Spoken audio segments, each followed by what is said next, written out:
নমস্কার, আপনারা দেখছেন বিজয় বাংলা। আপনাদের সাথে আমি রয়েছি বর্ষা। ধলাইতে ইতিমধ্যে ভোট হয়ে গিয়েছে এবং গতকাল ছিল ধলাই ভোট গণনার দিন, আর আজ ধলাইতে ভোটের রেজাল্ট। দক্ষিণ ধলাই থেকে ইতিমধ্যেই জানা যাচ্ছে কংগ্রেস এগিয়ে রয়েছে। এই মুহূর্তে বিস্তারিত জানাবেন, আমাদের সাথে রয়েছেন আমাদের প্রতিনিধি বিজয়। বিজয়, কি জানতে পারছো? হ্যাঁ বর্ষা, আমি যতটুকু জানতে পেরেছি তো দক্ষিণ দলাই থেকে এবার কংগ্রেস প্রার্থী সালমা আক্তার কিন্তু বিশাল ব্যবধানে কিন্তু জয়লাভ করেছে।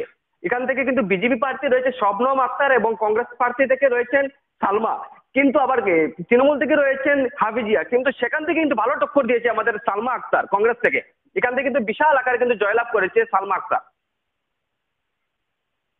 বিজয়, গতকাল বিধায়ক নিহার রঞ্জন দাস তিনি জানিয়েছিলেন ধলাই বিধানসভা কেন্দ্রের 4টি জেলা পরিষদ আসনে বিজেপি প্রার্থী জয়ী হবে, কিন্তু আজকে ভোটের রেজাল্টে দেখা গেল কংগ্রেস এগিয়ে রয়েছে বিজেপিকে কার্যত পেছনে ফেলে।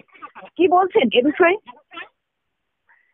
এই বিষয়ে নিহারঞ্জন দাস বর্তমানে কিছু বলেননি, কিন্তু সেখান থেকে কিন্তু দক্ষিণ দলাই থেকে কিন্তু বিজেপি প্রার্থী জয়ী হওয়ার কথা ছিল।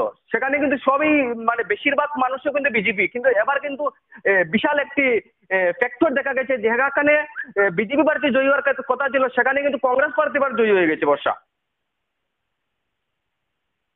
ধন্যবাদ বিজয়, আমাদের সঙ্গে থাকো এতক্ষণ। শুনলেন দক্ষিণ ধলাই থেকে জয়ী হয়েছে কংগ্রেস, কিন্তু গতকাল যিনি দাবি করেছিলেন বিধায়ক নিহার রঞ্জন দাস, তিনি দাবি করেছিলেন 4টি জেলা পরিষদ আসনে বিজেপি প্রার্থী জয়ী হবে, কিন্তু তার কথাকে বা তার ভোটে কার্যত টেক্কা দিয়েছে কংগ্রেস। এবং এত অবধি যা জানা যাচ্ছে দক্ষিণ ধলাই থেকে ইতিমধ্যেই জয়ী হয়েছে কংগ্রেস। বাকি জেলাগুলি থেকে, বাকি এলাকাগুলি থেকে কে জয়ী হয় সেটাই এখন দেখার।